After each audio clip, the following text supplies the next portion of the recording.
ओम शांति।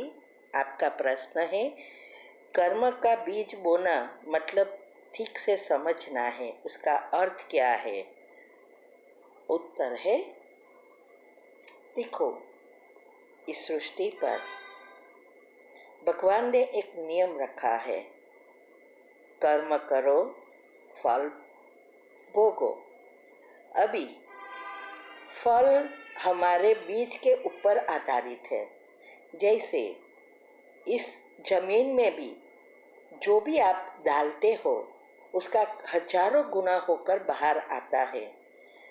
अगर आपने बीज नहीं बोया तो घास कचरा वगैरह ऐसे ही निकलता जाएगा, जिसको कोई मुआवजत की ज़रूरत नहीं होती है। लेकिन अगर हमें कोई अच्छा फल चाहिए, अनाज चाहिए, तो उसके लिए ज़मीन तैयार करना पड़ता है। फिर ज़मीन तैयार होकर फर्टिलाइज़र डालना पड़ता है। फिर उसमें अच्छी रीति खड्डा खोद के बीज डालना पड़ता है और फिर रोज पानी धूप करके उसको अच्छी रीति मुआवजत करनी पड़ती है, तो ही अच्छी रीति वो वृक्ष बनेगा और फल देगा।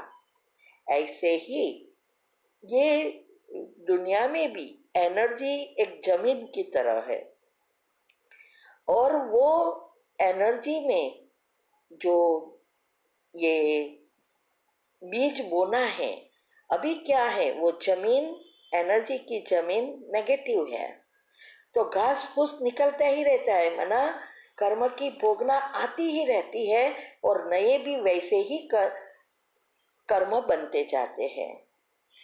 अगर हमें अपने भाग्य को बदलना है, इस जीवन को बदलना है या दूसरे जन्मों को बदलना है, तो जैसा हमें जीवन चाहिए, जैसा जन्म चाहिए, वैसा बीज कर्म का बोना पड़ता है। संकल्प बीज है, संकल्प ही सब कुछ कर रही है, सारा विश्व इससे ही चल रहा है। Law of Karma, law of attraction, law of vibration, law of gravity, ये सब यही है। तो मुख्य संकल्प बीज भी है और स्विच भी है। तो अगर हमें अच्छा भाग्य बनाना है तो उसका संकल्प रूपी बीज बोना पड़ेगा। अभी जो पब्लिक प्रोग्राम के सेमिनार हमने रखे हैं, वो अच्छी रीति समझो, जो चाहोगे वो पाओगे। उसमें आता है कि कैसे हम फल प्राप्त कर सके, अच्छे से अच्छा जीवन जी सके, वरना और ही पाप कर्म बनाकर दुखी होते रहेंगे। इसीलिए बीज बोना है तो पहले रोज हम जितना हम ज्ञान का चिंतन करके पॉजिटिव बनेंगे, सकारात्मकता नेचुरल होगी, वो अच्छी जमीन तैयार होगी। और फिर उसमें बीज बोना है। तो बीज बोने के लिए मन बुद्धि को एकाग्र करनी पड़ती है। इसको साइंस वाले अल्फा स्टेज कहते हैं। तो जब हम मेडिटेशन करते हैं, हमारी मन बुद्धि एकाग्र होती है, तब हमारा सबकॉन्शियस माइंड खुल जाता है, अल्फा स्टेज हो जाती है। उसके लिए ही हमें ये संकल्प रूपी बीज वहाँ बोना पड़ता है और फिर रोज जो चाहिए उसको दोहराना पड़ता है। उसकी कर्म योग के प्रयोग में भी उसकी विधि बताई है। तो रोज वो विचारों को दोहराना अर्थात पानी देना और भगवान की एनर्जी देना अर्थात धूप देना, ये होगा तब आप अपना जीवन को परिवर्तन कर सकेंगे, बीज बो सकेंगे। नहीं तो कांटे निकलते ही रहेंगे और जीवन और ही बिगड़ता जाएगा, जन्म बिगड़ता जाएगा। ठीक है, इसीलिए भगवान को आना पड़ता है।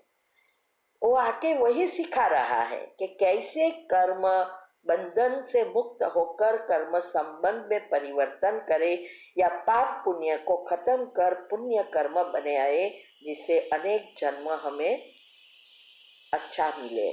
ओम शांति। ओम शांति। आपका प्रश्न है, हमारे जीवन में जो भी घटनाएं हो रही है, क्या हमारे पूर्व जन्म के साथ कनेक्शन है? उत्तर है हाँ, पूर्व जन्म के भी कनेक्शन है और अभी के भी कनेक्शन है।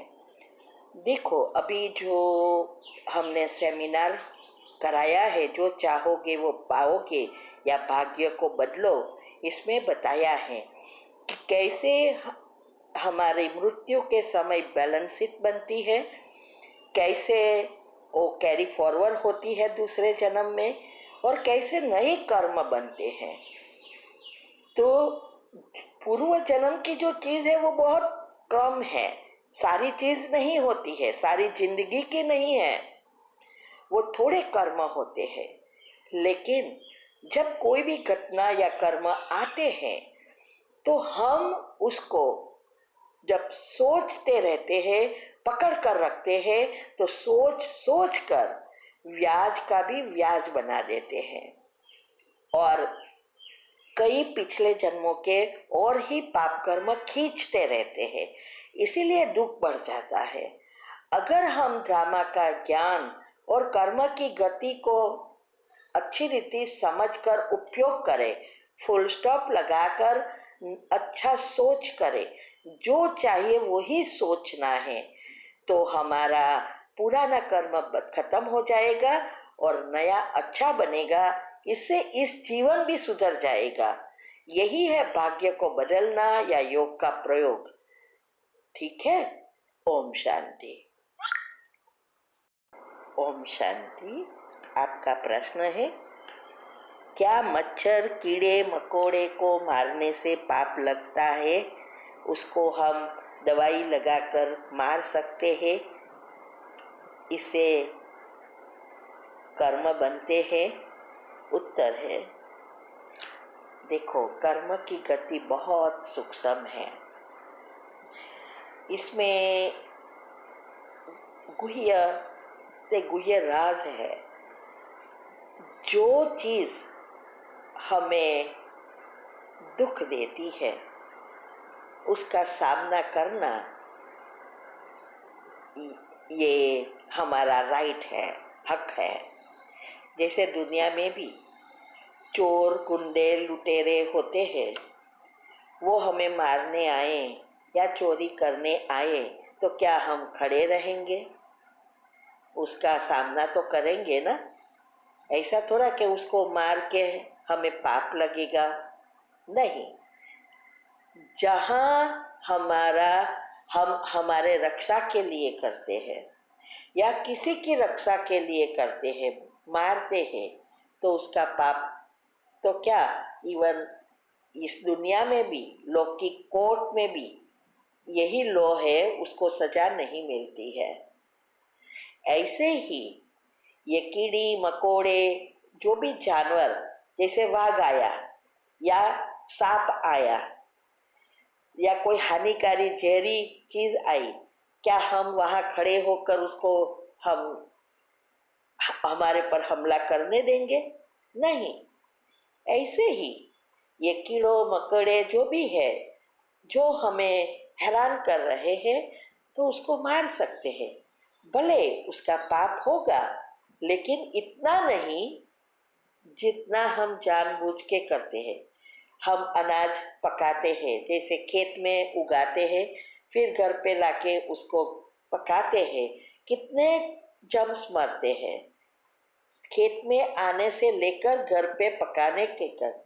इसीलिए तो कहते हैं ना कि भोजन करते समय और भोजन खाने से पहले उसको सकाश देकर पवित्र बनाओ, तो इस पाप कर्म से हम मुक्त हो जाएंगे। ऐसे ही ये कीड़े मकोड़े या हानिकारक जो भी चीज़ है, उसको मारने से ऐसे पाप नहीं बनते हैं। उसके वो तो हमारे हक है कि हम हमारी रक्षा करें, प्रिकॉशंस लें। ठीक है। ओम शांति।